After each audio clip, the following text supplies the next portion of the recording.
आदर्श last class में क्या पढ़ रहे थे हम लोग? ऋषा? Sir, I have not attended the class, last class.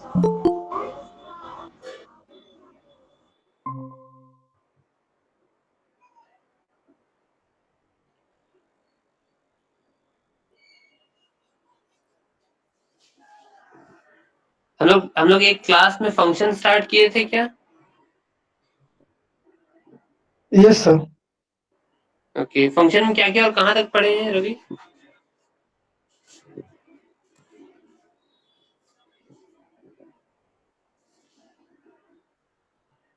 I think basic definition हम लोग देखे थे लास्ट क्लास में, और फंक्शन की कितने टाइप्स हो सकते हैं बेस्ड ठीक है ऑन। सर, हाँ बोलो।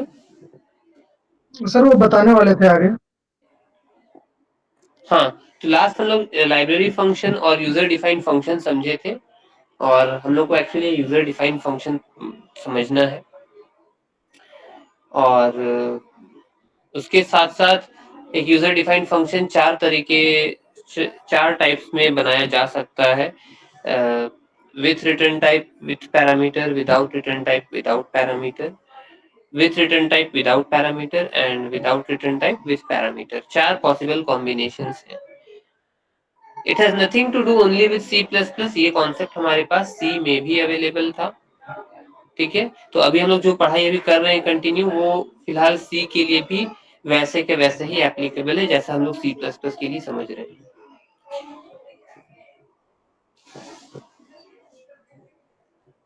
ओके, सो जब तक सिस्टम से कनेक्ट हो रहे हैं तब तक थोड़ा सा रिकॉल कर लेते हैं। फंक्शन को हम लोगों ने दो पार्ट में देखा था। पहले तो फिर से एक बार रिवाइज कर दे रहे for those who have not attended the previous class.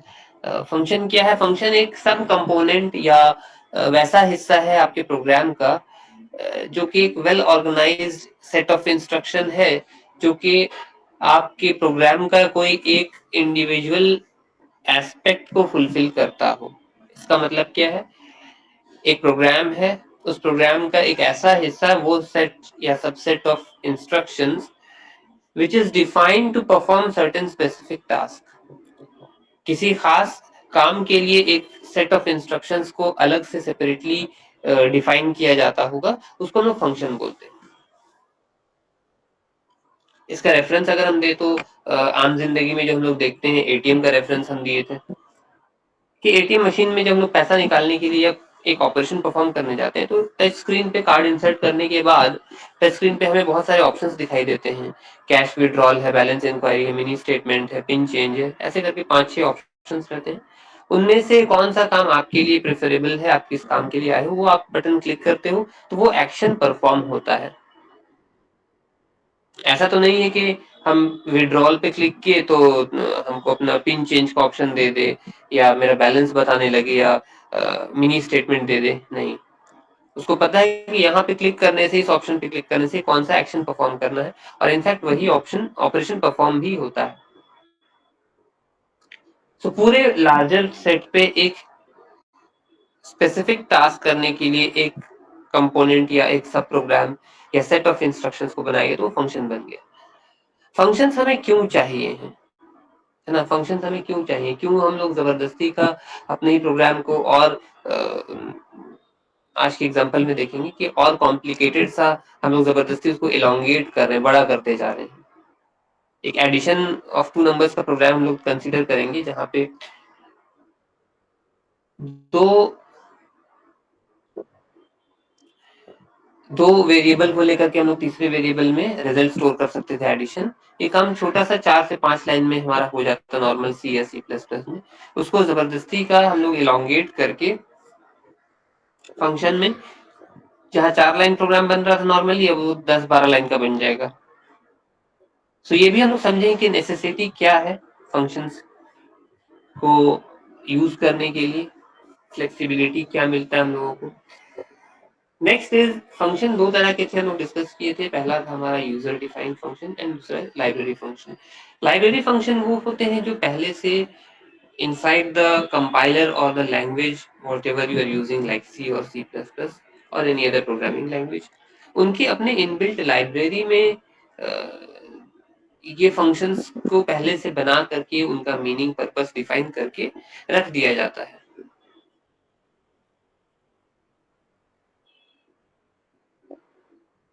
कुछ कॉमन टास्क ऐसे होते हैं जिसको बनाना या फिर उसको डिफाइन करना हर एक बार मुमकिन नहीं है या फिजिबल नहीं है। हर एक यूजर जो है इस छोटे से टास्क को, वैसा टास्क जो कि डेवलपर को समझ में आएगा रिपीटेटिवली यूज होने वाला है, तो वैसे टास्क को क्यों ना हम लोग एक फंक्शन बना देते हैं, तो यूजर को जब जरूरत हो, जितने भी यूजर्स को जब जब जरूरत हो, वो उन फंक्शंस को कॉल कर ले।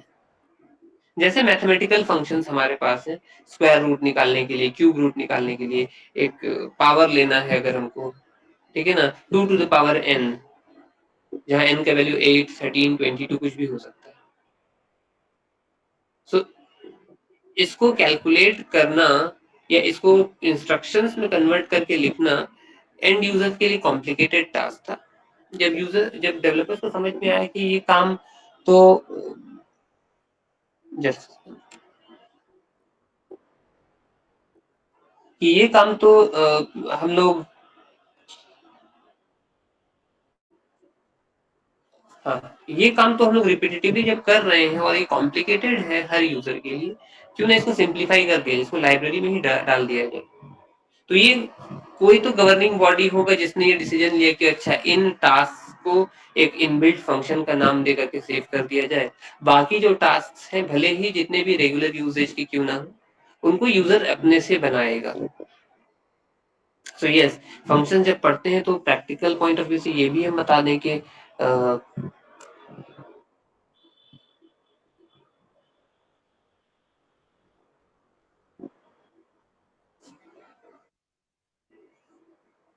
हाँ, ये भी बताना चाहेंगे कि भले ही हमारे पास फंक्शंस इनबिल्ट अवेलेबल हैं, बट वो सफिशिएंट इनफ नहीं है। हमारे पास कुछ टास्क ऐसे होते हैं जिनको हम लोग खुद से भी ऐड कर सकते हैं as an inbuilt function. So compiler design या फिर कंपाइलर रिलेटेड ऑपरेशन जिनको समझ में आता है, जिसमें एक कंपाइलर पे रूल्स, लॉज या फिर इनबिल्ट फंक्शंस को यूजर अपने तरह से बना करके ऐड कर सके। What I am trying to say is that जरूरी नहीं है कि जितना इनबिल्ट फंक्शन एक प्रोग्राम में हमें मिला है लैंग्वेज में, उतना ही हम लोग लेकर के बस सीमित रह जाएंगे। You can add few more inbuilt functions, but वो क्या होगा, वो लोकल टू योर सिस्टम रहेगा, क्योंकि आपने अपने सिस्टम में सिर्फ अपने सिस्टम में जो कंपाइलर इंस्टॉल किए थे सिर्फ उसमें ही आपने अपग्रेड किया है, उसमें ही आपने नए कंपोनेंट्स को ऐड किया है।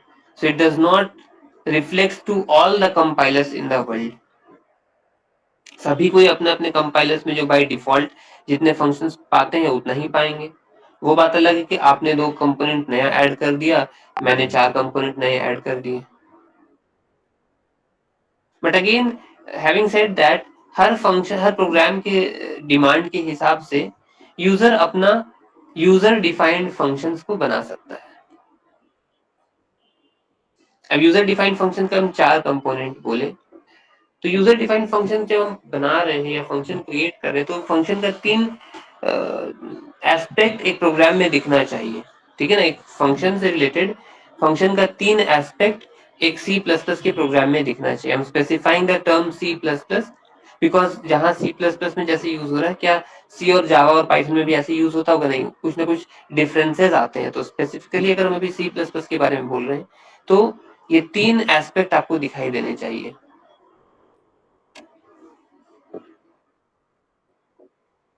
पहला होता है एक फंक्शन का डिक्लेरेशन, जैसे लोग वेरिएबल डिक्लेयर करते थे ना, इंट एक्स सेमीकोलन या इंट ए कॉमा बी कॉमा सी सेमीकोलन, वैसे ही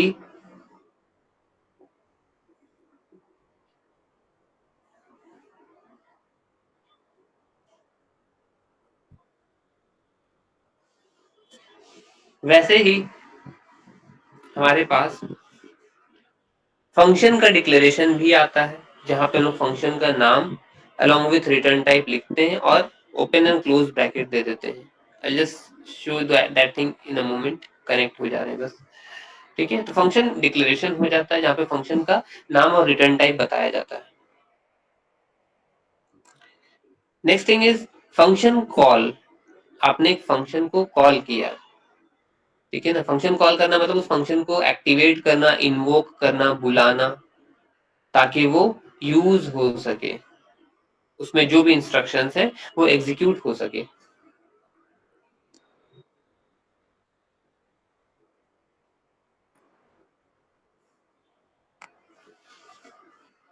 ठीक है ना, ये है। और तीसरा हो जाता है हमारे पास, जब फंक्शन कॉल हुआ तो फंक्शन का बॉडी कहीं तो होगा, कुछ तो उसके अंदर इंस्ट्रक्शंस होंगे, वेरिएबल्स होंगे, कैलकुलेशंस होगा, कंप्यूटेशन होगा, या आउटपुट प्रिंट हो रहा होगा। All those things are written inside the function definition part. So there is a function declaration, then we have the function call, and then we have the function definition. ये तीन चीज के बीच में similarities या relationship closely associated है। अगर कहीं पे हम तीनों में कुछ छेड़छाड़ करते हैं कि कहीं नाम बदल दिए या स्पेलिंग रॉन्ग हो गया, समथिंग लाइक दैट, तो वो इम्पैक्ट करेगा और एरर शो कर देगा।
फाइन।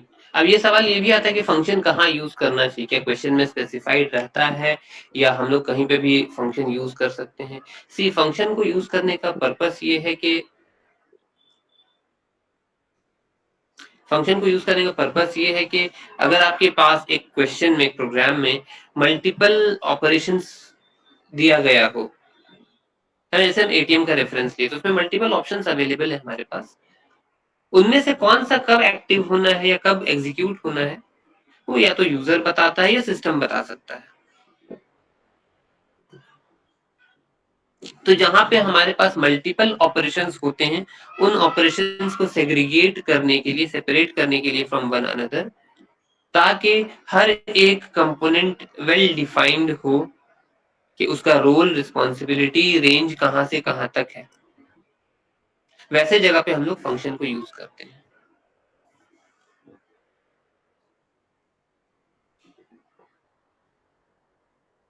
इसका एक और रेफरेंस हम रियल वर्ल्ड एग्जांपल से, रियल लाइफ सिनेरियो से किए थे, जहाँ पे किसी एक के घर में फंक्शन है और वो उसको सारा का सारा रूल्स एंड रिस्पॉन्सिबिलिटी दे दिया गया है, डेकोरेशन भी देखना है, टेंट हाउस वाले का भी देखना है। सो व्हेन अ यूजर और an individual has been assigned so many task individually, it's not possible कि वो टास्क सारे एग्जीक्यूट हो पाएंगे smoothly. There could be so many different reasons for that.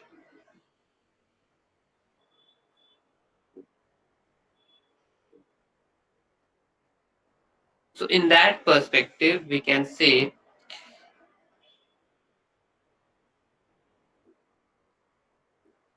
just a moment, almost getting connected.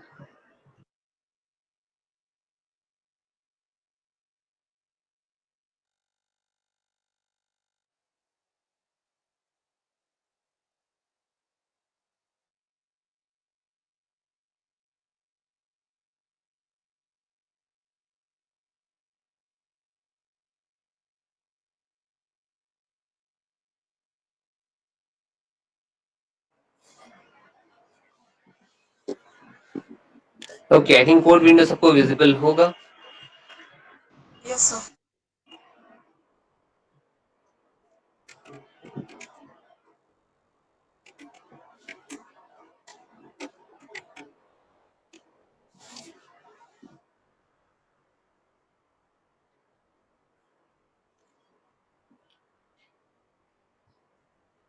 So if you see this, अगर सिर्फ इतना ही हम line देख रहे हैं, एक सेकंड इसको थोड़ा सा रेक्टिफाई कर लें।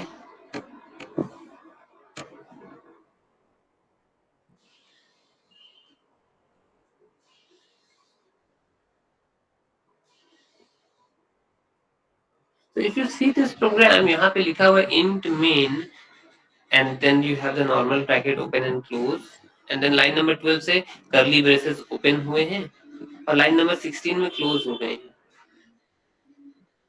So ये int main और ये normal bracket जो साथ में लगे हुए हैं, ये define कर रहा है हमारा एक function, ठीक है ना, एक function। main is the name of a function,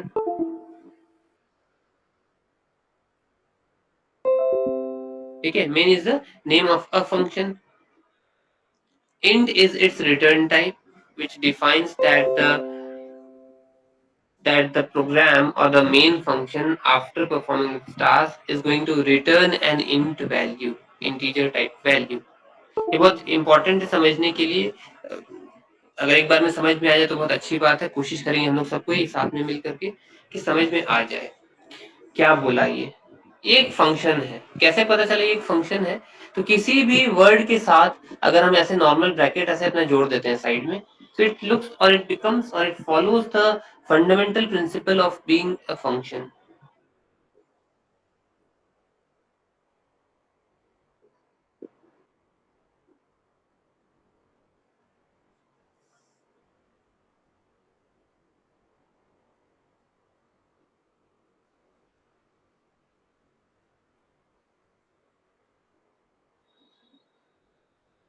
यहाँ पे हमारे पास तीन कंपोनेंट मिल रहे हैं। एक है रिटर्न टाइप, जो कि ये बताता है कि ये फंक्शन काम करने के बाद क्या कोई वैल्यू रिटर्न करेगा या नहीं करेगा, और अगर करेगा तो किस टाइप का वैल्यू रिटर्न करेगा, ठीक है, वो बता रहा है। तो int here is not the data type but rather that is a return type. हाँ, लेकिन इंट लिखने से ये पता चला कि ये फंक्शन काम करने के बाद एक इंटीजर वैल्यू रिटर्न करेगा। सवाल ये आता है कि ये रिटर्न किसे करे, ठीक है ना, ये रिटर्न किसे करे? अगर ये फंक्शन काम करने के बाद एक वैल्यू रिटर्न कर रहा है तो वो कौन सा वैल्यू है, मतलब 0 है, 1 है, माइनस है, क्या है, पॉजिटिव, नेगेटिव, व्हाटएवर क्या है इनमें से, और ये वैल्यू रिटर्न किसे कर रहा है? ये बड़ा इंटरेस्टिंग सा सवाल है। कोई आंसर दे पाओगे क्या कि ये फंक्शंस जो होते हैं वैल्यू रिटर्न अगर करते हैं तो वो किसे करते हैं, या इस एग्जांपल में ये इंट जो लिखा है ये वैल्यू किसे रिटर्न करेगा?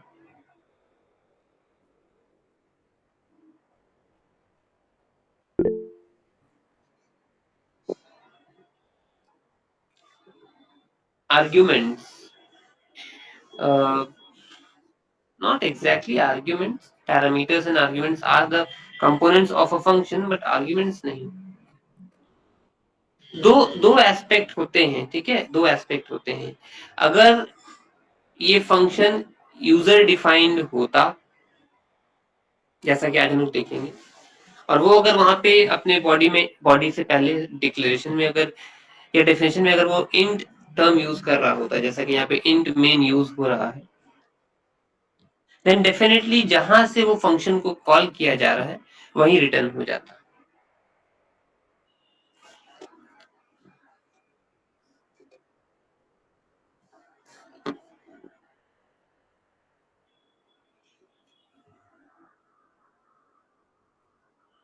ठीक है, अब यहाँ पे क्योंकि int main is the starting point of execution, int से पहले कुछ कॉल होता नहीं है।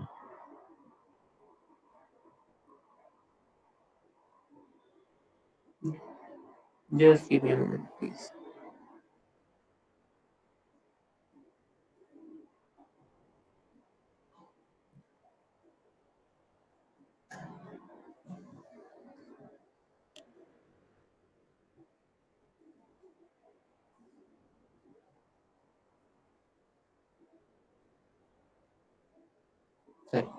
ओके,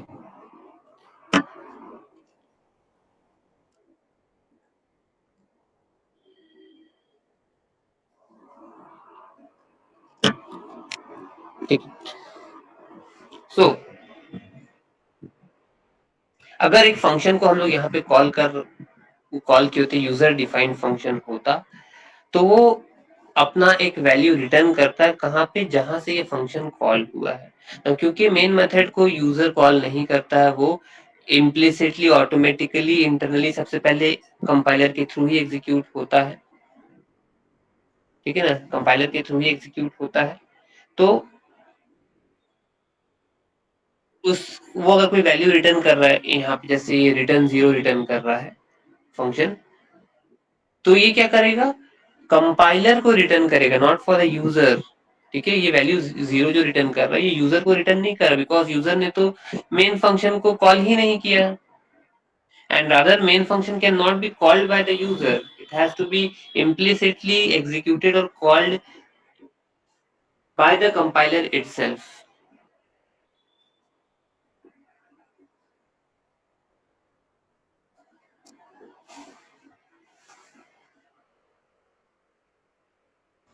सर ये एसटीडी क्या है? हाँ, इसको पहले क्लास में पूछा गया था कि यूजिंग नेम स्पेस एसटीडी क्या है। इसका एक एस्पेक्ट हम बताते हैं, यूजिंग नेम स्पेस एसटीडी क्या होता है। नेम स्पेस एक कंटेनर या एक कंपोनेंट की तरह काम करता है। ठीक है,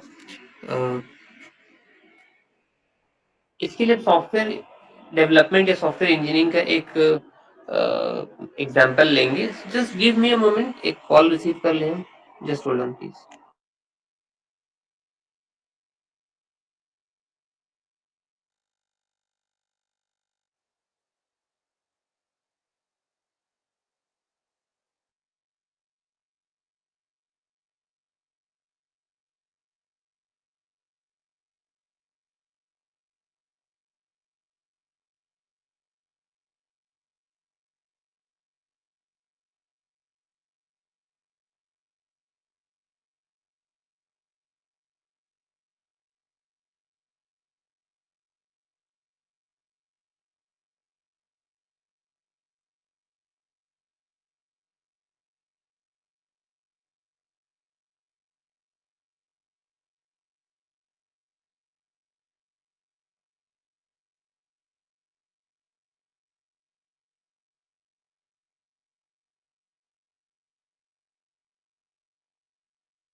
ओके, ठीक है, तो एक एग्जांपल बता रहे हैं सॉफ्टवेयर इंजीनियरिंग के रेफरेंस से। एक प्रोजेक्ट डेवलपमेंट मॉडल में बहुत सारे टीम्स इन्वॉल्व रहते हैं। ठीक है ना, एक सॉफ्टवेयर एप्लीकेशन एक इंडिविजुअल ग्रुप बना रहा हो ऐसा मुमकिन नहीं है, उसके पीछे बहुत सारे टीम्स रहते हैं। तो सपोज कि एक एप्लीकेशन को डेवलप करने के लिए हम लोग को क्लास ऑब्जेक्ट इनका रेफरेंस लेना पड़ रहा है, and different teams create this their own classes by the same name. जैसे तुम्हारा एक टीम है टीम 1, वो अपने क्लास का नाम ले लिया हेलो, मेरा एक टीम है टीम 2, हमने भी अपने क्लास का नाम ले लिया हेलो, और ऐसे करके 4-5 टीम से सभी ने अपने क्लास का नाम हेलो लिख दिया है। अनफॉर्चुनेटली ऐसा हो जाए, तो इसमें क्या हो जा रहा है, कंफ्यूजन सा क्रिएट हो जाएगा प्रोग्राम को कि so many classes by same name, it's not possible, compiler will get confused कि कौन से क्लास को रेफर किया जा रहा है। ठीक है ना, वो बात अलग है, फंक्शन ओवरलोडिंग जो हम लोग पढ़ेंगे या आगे इनहेरिटेंस पढ़ेंगे वहां पे देखेंगे फंक्शंस का नाम सेम हो सकता है। लेकिन यहाँ पे भी क्या है कि ये नेमिंग कंपार्टमेंटलाइज करने के लिए, ताकि यूजर आगे चल करके फंक्शंस का नाम जो लेगा या क्लासेस जो कंस्ट्रक्ट करेगा उनका नाम एक जैसा नहीं हो, या एक जैसा अगर हो भी जाए तो उनके बीच में डिफरेंशिएटिंग फैक्टर कुछ रहे। तो वही एसटीडी यहाँ पे वो काम करता है, it acts as a differentiating factor amongst the same names. Relatable लगा कुछ ऋषा, कुछ समझ में आई बात? Yes, sir. ठीक है ना, तो सेम नेम वाला जो एक रेफरेंस हम दिए, इट्स लाइक कि हमने एक फोल्डर बनाया अपने डेस्कटॉप पे और उस फोल्डर के अंदर दो फाइल रख रहे हैं लेकिन दोनों का नाम सेम है, ठीक है ना, तो डेफिनेटली उसका ऑपरेटिंग सिस्टम कंफ्यूज हो जाएगा भाई, दो फाइल वो भी एक जैसा, दोनों का नाम सेम कैसे हो सकता है, ठीक है। हाँ, दो फाइल दो डिफरेंट ऑर्डर्स के हैं, एक टेक्स्ट फाइल है दूसरा एक म्यूजिक फाइल है, दोनों का नाम अगर हम हैप्पी रख दें तो वो परफेक्टली ऑल राइट है, एक्सेप्टेबल है, बिकॉज दोनों का एक्सटेंशन अलग अलग है, एक हैप्पी डॉट टी होगा और दूसरा हैप्पी डॉट MP3 होगा। सो कुछ तो डिफरेंशिएटिंग फैक्टर मिल गया वहां पे, बट प्रोग्राम्स जब लिखते हैं वहां पे हम लोग अगर नाम सिमिलर कर दें तो वहां पे डिफरेंशिएटिंग फैक्टर हमें नहीं मिल पाता है, वहां पे name space std as a container use किया जा सकता है। That was just one such reference. आगे आप और भी रेफरेंसेस जब हम क्लास और ऑब्जेक्ट ओओपी का फीचर से इंट्रोड्यूस करेंगे तब हमें शायद इसका पर्पस दिखाई देने लगे। ओके, अभी क्या करते हैं, एक सिंपल सा प्रोग्राम हम बना रहे हैं फंक्शन का, ठीक है, और इसको रन करके हम लोग देखेंगे ना।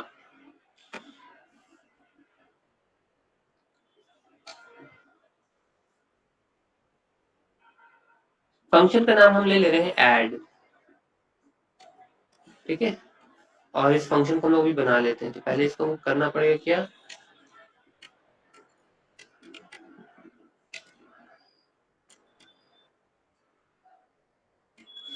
void add, फिर वैसे लिखेंगे void add, ये हो गया।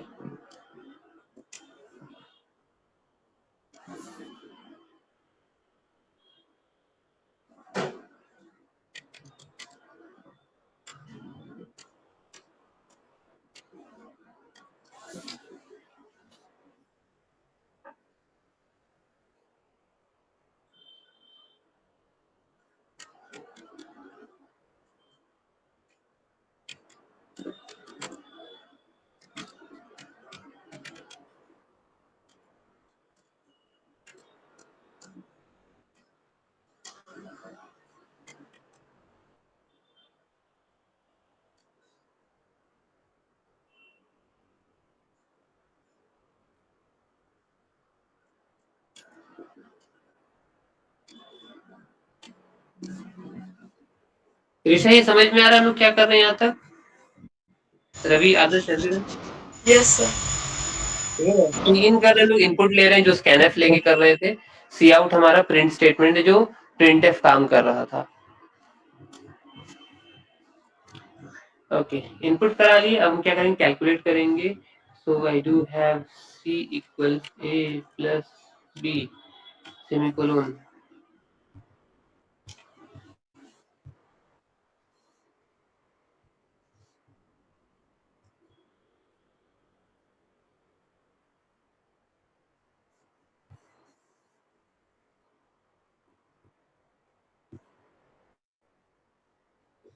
अब क्या करेंगे, सिंपली प्रिंट कर देंगे।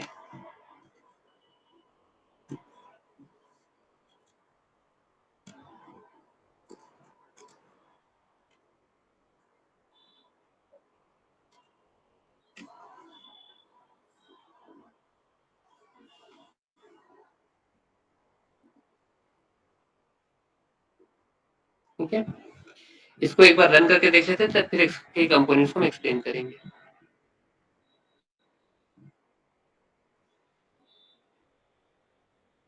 हेलो वर्ल्ड के साथ साथ आगे इनपुट 2 नंबर्स, ठीक है, अभी कोई दिक्कत की बात नहीं, रन करो, दैट व्हाट मैटर्स।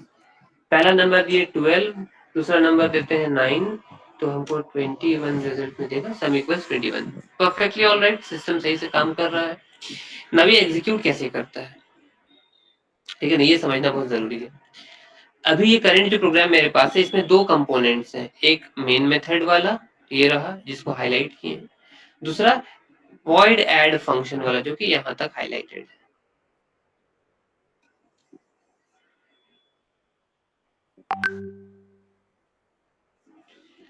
ना इसको हम किसी भी सीक्वेंस में लिखें, पहले हम ऐड फंक्शन लिख दें और बाद में मेन मेथड लिखें, या पहले मेन लिखें और बाद में फंक्शंस को लिखें, उसका सीक्वेंस मैटर नहीं करता है। हाँ, क्या मैटर कर रहा है कि आप मेन मेथड जब लिखे हो तो उसके अंदर फंक्शंस को किस सीक्वेंस में कॉल कर रहे हो। फिलहाल तो अभी मेरे पास सिर्फ एक ही यूजर डिफाइंड फंक्शन है ऐड, तो कोई दिक्कत नहीं है, सीक्वेंसिंग का कोई दिक्कत नहीं है। Now how does it operate? We remember every time कि whenever we execute a program, the main method is the first starting point of execution. So एक प्रोग्राम में आपका मेन मेथड होना मैंडेटरी है, दैट टू एक ही main method होना चाहिए, you can not have multiple main methods in a same programme.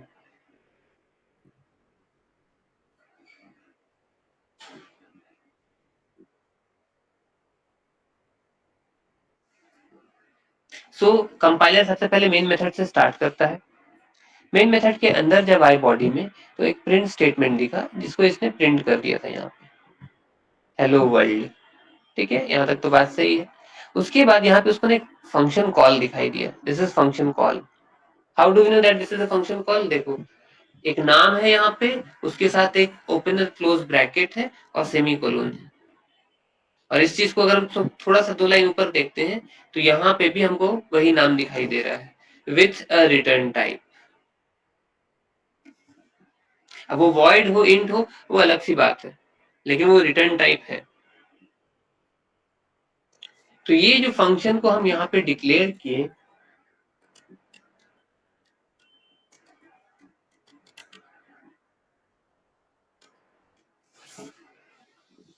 ये जो हम लोग फंक्शन को डिक्लेयर किए यहाँ पे, वही फंक्शन यहाँ पे कॉल भी हुआ।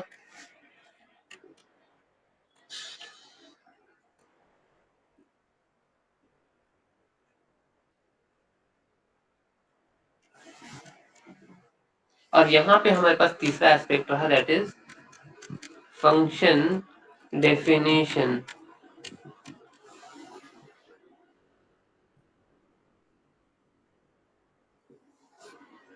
ठीक है, इफ यू सी तीनों जगह पे सेम नाम यूज किया गया, एड एड एंड एड। तो ये फंक्शन कॉल में जब आया, इस लाइन को कंपाइलर जब एग्जीक्यूट किया तो वो ना सर्च कर रहा है कि क्या इस नाम से कहीं पे फंक्शन का बॉडी कंस्ट्रक्ट किया गया है। सो ये रहा हमारे पास फंक्शन, सेम नाम से है, इसके पास अपना एक बॉडी भी है।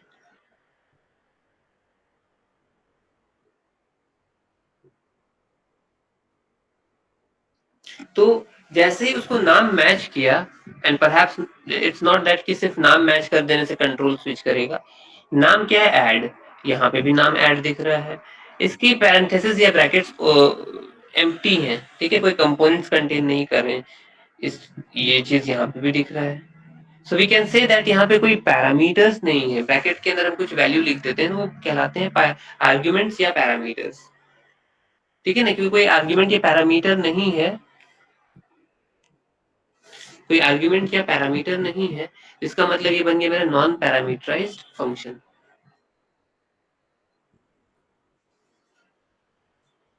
सो नाम और पैरामीटर सिग्नेचर ये दोनों चीज जब मैच किए हैं तब कंपाइलर ने बोला ओके ये फंक्शन कॉल जो है यहाँ पे उसको कॉल किया गया है। So let's jump to that line, directly jump कर जाओ without executing anything that lies in between. तो लाइन नंबर 15 से वो कंपेयर करने के बाद सीधे लाइन नंबर 19 में जंप कर गया।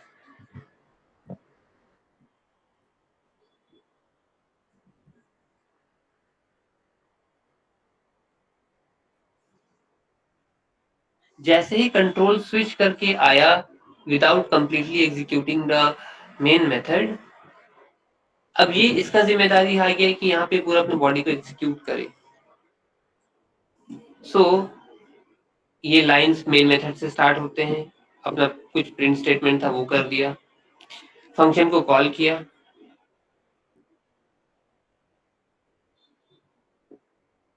जैसे ही फंक्शन कॉल दिखाई देता है, what it does is that it verifies and matches कि फंक्शन सिग्नेचर सही है या नहीं, same name, same type of parameter.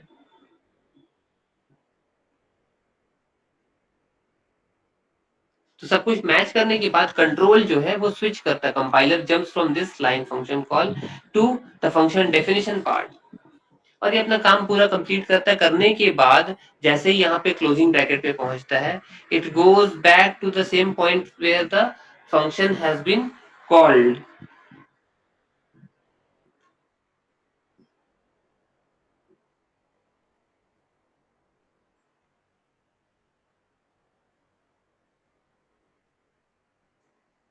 कोई डाउट है यहाँ तक? No sir. ठीक है, so this is how the function and its movement और execution takes place। ये एक बहुत बेसिक सा एग्जांपल लिया गया था। अब सवाल वही आता है कि सर ये प्रोग्राम तो हम लोग का 3-4 लाइन में बन ही सकता था, लाइक इतना ही, उसमें ये एक्स्ट्रा लाइंस ऐड करने का पर्पस क्या हुआ? तो फिर से आंसर वही बोल रहे हैं, फंक्शंस हम लोग मोस्टली वहां बनाते हैं जहाँ पे मल्टीपल ऑप्शंस या हमारे पास बहुत ज्यादा टास्क है, उन टास्क को आसान करने के लिए ये छोटे छोटे हिस्सों में बांट दिया जाता है, and that's where the job of function takes place.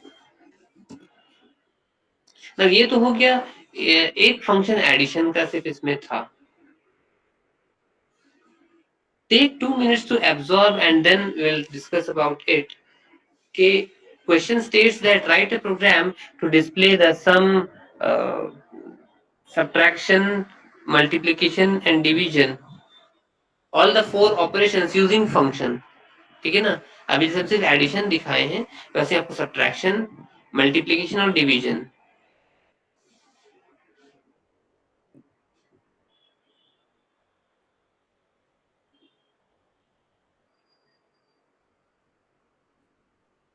Possible है, बन पाएगा सबसे?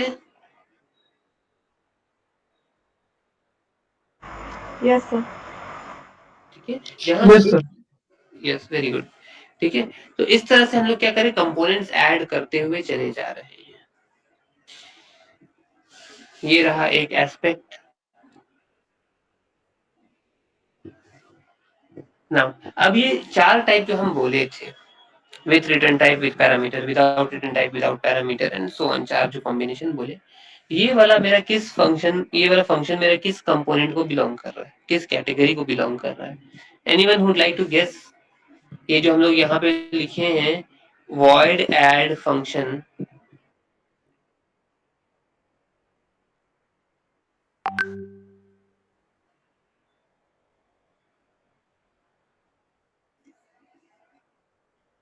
no return, no argument, exactly। ठीक है, how did you come to that conclusion?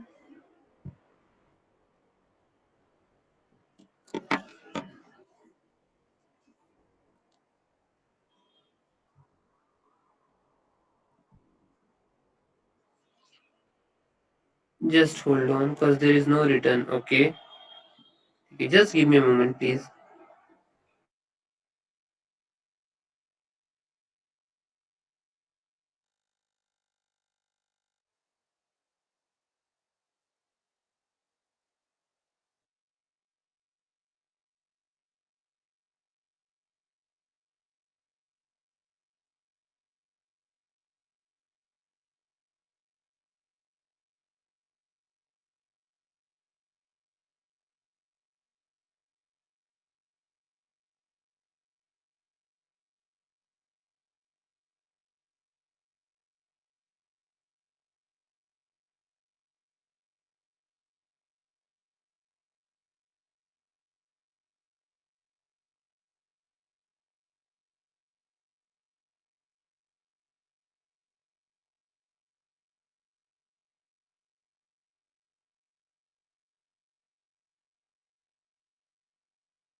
Okay, so yes, ये पता कैसे चला हम लोगों को? देखो, दो चीजों से ये चीज क्लियर हो जाता है।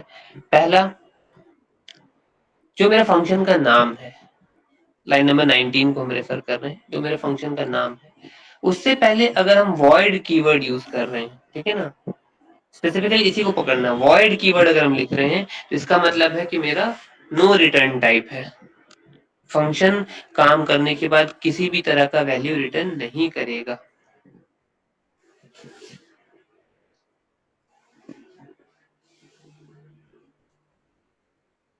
ऑल्सो फंक्शन के नाम के बाद अगर हम देख रहे हैं ब्रैकेट, क्योंकि ब्रैकेट्स एम्प्टी है तो वो नो पैरामीटर या नो और आर्ग्यूमेंट वाला बच गया। ये दो चीज हम लोग कहां से दिखा? तो लाइन नंबर 11 में भी मेंशन्ड है, जहां फंक्शन को डिक्लेयर किए थे। लाइन नंबर 19 में भी जहां फंक्शन को डिफाइन किए वहां पे भी मेंशन्ड है, तो आप कहीं से भी देख करके बता सकते हो। अब वॉइड के अलावा वहां पे इंट, फ्लोट, डबल, कैर ऐसा कुछ रहता तो बोलते हाँ मेरा फंक्शन जो है वो विथ रिटर्न टाइप है, और यहाँ पे ब्रैकेट के अंदर मेरे पास कुछ वैल्यूज रहते, हम लोग नेक्स्ट स्टेजेस में देखेंगे क्या है। Then we could have said कि okay it is of parameterized type.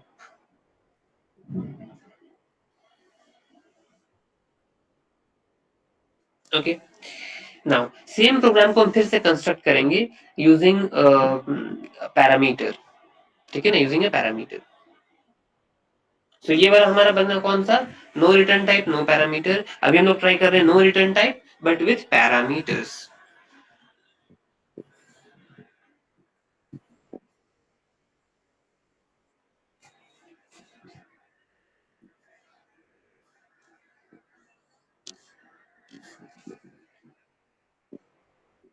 I'll delete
okay, ठीक है, कुछ मॉडिफिकेशन किए हैं, ठीक है, काम वही कर रहा है, ऐड करके रिजल्ट शो कर रहा है, ठीक है, रन करते हैं फिर डिस्कस करेंगे क्या चेंजेस है।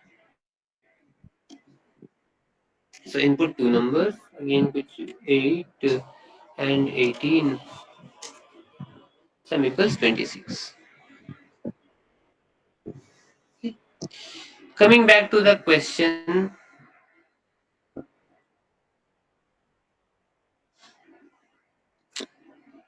मेन मेथड एग्जीक्यूट हुआ,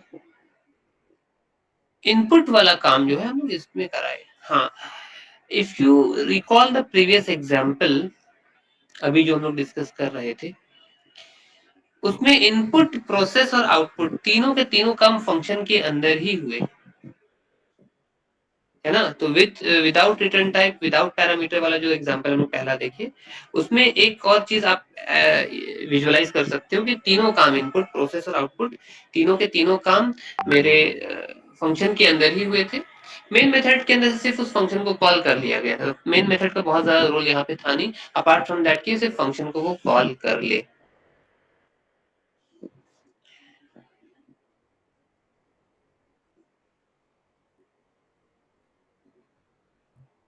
अभी यहाँ पे हम लोग क्या देख रहे हैं कि इनपुट वाला काम जो है वो मेन मेथड अपने अंदर ले लिया है, और इनपुट कराने के बाद जो भी इनपुट वैल्यूज थे उनको वो पैरामीटर के तौर पे लाइन नंबर 18 में फंक्शन को पास कर रहा है। ठीक है ना, तो यहाँ पे हम बोल सकते हैं this add function is a parameterized function, या it is a function having two parameters of integer type, है ना। ऊपर में लिख दिए थे हम लोग इंट ए इंट बी। अब नाम क्यों अलग अलग लिए, यहाँ पे ए भी लिए तो यहाँ पे एक्स वाई क्यों किए हैं? कोई हर्ज नहीं है, आप सेम नाम भी चला सकते थे, बट कंफ्यूजन क्रिएट ना हो जाए इसीलिए अक्सर हम लोग नाम चेंज कर देते हैं। सो एक्चुअली हम लोग क्या है, देखो एक्स और वाई का वैल्यू इनपुट कर रहे हैं यूजर को, लेकिन हम उसको जब पास कर रहे हैं तो यहाँ पे रिसीविंग में क्या हो रहा है, उसका एक डुप्लीकेट या फोटोकॉपी बन रहा है, और हम लोग ये फोटोकॉपी को लेकर के एडिशन परफॉर्म करके प्रिंट करा रहे हैं। एक्चुअल का सिर्फ काम था इनपुट में, और इनपुट लेकर के उसका एक जीरोक्स हम पास कर दिए हैं। वो जीरोक्स रिसीव हुआ, यहाँ पे ए और बी के पास बना डुप्लीकेट, और उस डुप्लीकेट पे हम लेकर के एक्शन परफॉर्म कर रहे हैं, दैट इज एडिशन।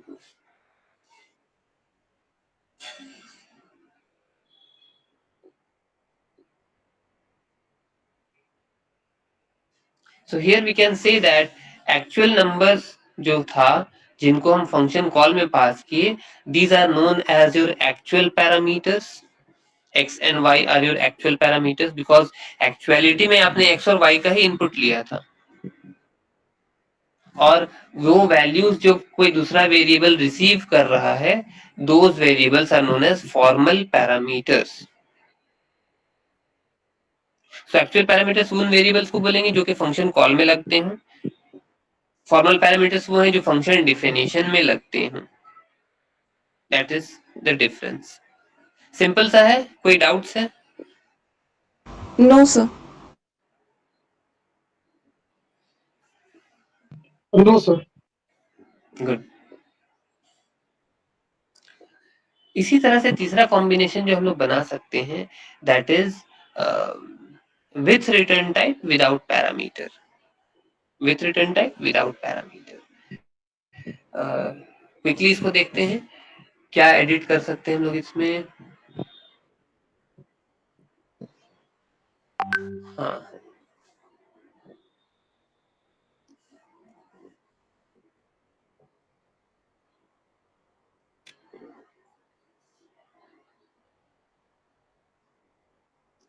इसको कमेंट लाइन बना देते हैं।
Okay, so everything seems fine. एक बार रन कर लेते हैं, देन हम वापस से एक्सप्लेन करेंगे इसको। Seems like there is a mistake. Okay.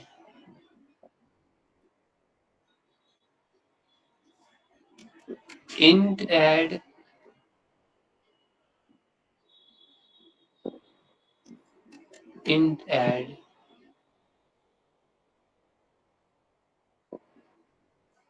हाँ, वापस से बोला इनपुट 2 नंबर्स 32 6 8। आउटपुट तो सही दे रहा है, फंक्शनैलिटी में थोड़ा ध्यान दे देते हैं। ठीक है, इस बार हमने क्या किया, इफ यू सी इनपुट वापस से अपने यूजर डिफाइंड फंक्शन के अंदर लेकर के आ गए, कैलकुलेशन या प्रोसेसिंग भी उसी फंक्शन के अंदर हो रहा है, लेकिन आउटपुट कहाँ डिस्प्ले हो रहा है देखो, it's not happening inside the function itself, but it's happening at the position or yeah at that side जहां से फंक्शन को कॉल किया गया था। We called the function from within the main method के अंदर से हमने फंक्शन को कॉल किया, here you go। तो जब हम वैल्यू रिटर्न कर रहे हैं तो वो वैल्यू यहीं पे आएगा, that's why we have created a variable z equals यहाँ पे। इसका पर्पस ही है कि ये फंक्शन काम करने के बाद जब एक वैल्यू रिटर्न करेगा, so you have to receive that value. अब क्योंकि हमारा यहाँ पे c वेरिएबल जो रिटर्न हो रहा है वो इंटीजर टाइप का है, दैट्स व्हाई z यहाँ पे जो है वो भी इंटीजर टाइप का होना चाहिए।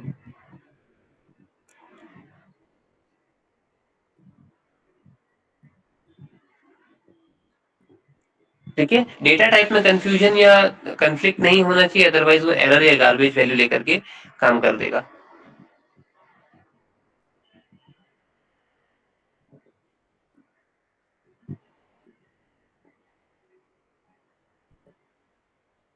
कोई डाउट है यहाँ पे, कोई confusion, anything? No sir.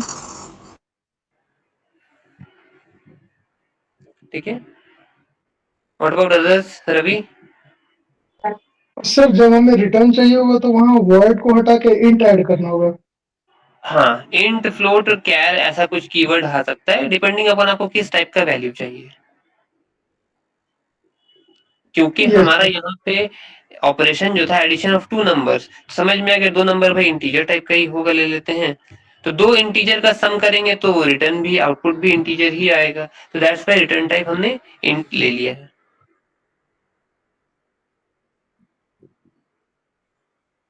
Yes sir.